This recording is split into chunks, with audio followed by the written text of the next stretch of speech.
എന്താ അച്ഛാ അസുഖം? മോളെ അത് എന്താണെങ്കിലും പറയച്ചാ, നമുക്ക് എന്തേലും പരിഹാരം ഉണ്ടാക്കാം. അത് ഒന്ന് പറയച്ചാ, പറയച്ചാ.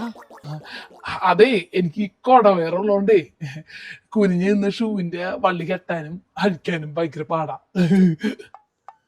അതാണ് എത്ര വലിയ അസുഖം, തീറ്റ കുറച്ചാ മതി. ഞാനിവിടെ കല്യാണം കഴിഞ്ഞ് വരുമ്പോ തന്നെ അമ്മയിരുന്ന് ഇവിടെ ചേട്ടന്റെ ഷൂ കെട്ടലും ഊരലും. പിന്നെ അമ്മയുടെ കാലശേഷം ഞാനായി കെട്ടലും ഊരലും. ചേട്ടന് പണ്ടും കൊടവേറുണ്ടേ. വലിയ കാര്യം തന്നെ. വിശേഷം പറഞ്ഞാൽ കേട്ടിരിക്കാണ്ട് കൗസരി ചായ എടുത്തേ. അയ്യോ, ഞാൻ ആ കാര്യം മറന്നുപോയി.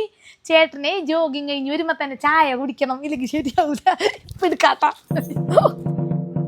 ഇതൊരു നടക്ക് പോണ ലക്ഷണമില്ല.